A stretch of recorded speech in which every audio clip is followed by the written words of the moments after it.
സംസ്ഥാന സർക്കാർ സ്ഥാപനങ്ങളിലേക്ക് BKMVU മാർച്ചും ധർണയും നടത്തി.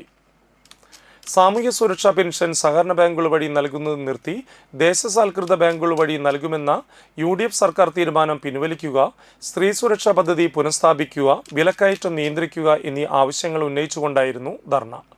പെരുങ്ങോട്ടുകര വടക്കുമുറി വില്ലേജ് ഓഫീസിന് മുന്നിൽ നടന്ന ധർണ BKMVU ജില്ലാ സെക്രട്ടറി രാകേഷ് കണിയാമ്പറമ്പിൽ ഉദ്ഘാടനം ചെയ്തു. പ്രസിഡന്റ് VV പ്രദീപ് അധ്യക്ഷത വഹിച്ചു. BKMVU നാട്ടിക മണ്ഡലം secretary Sajeevan Makkoth, KM Kishore Kumar, VR Mohandas, TP Ranjith Kumar, Unnikrishnan KS, Venu CV, Rafeeq VU, Rathi Ramadas, Premalatha Kumaran എന്നിവർ നേതൃത്വം നൽകി. നമുക്കറിയാം, എക്കാലത്തും കേരളം ഭരിച്ചുകൊണ്ടിരുന്ന UDFന്റെ നേതൃത്വത്തിലുള്ള സർക്കാർ ക്ഷേമ പെൻഷന് എതിരാണ് എന്ന് നമുക്ക് എല്ലാവർക്കും അറിയാം.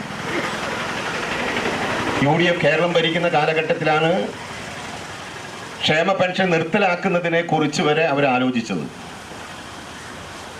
കാരണം ക്ഷേമ പെൻഷൻ നൽകുന്നത് കൊണ്ട്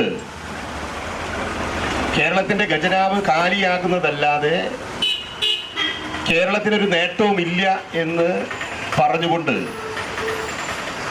UDF കേരളം ഭരിക്കുന്ന കാലഘട്ടത്തിൽ, ഉമ്മൻചാണ്ടി കേരളത്തിൻ്റെ മുഖ്യമന്ത്രിയായിരിക്കുന്ന കാലഘട്ടത്തിലാണ് ക്ഷേമ പെൻഷൻ നിർത്തലാക്കുന്നതിനെ കുറിച്ച് ആലോചിച്ചത്.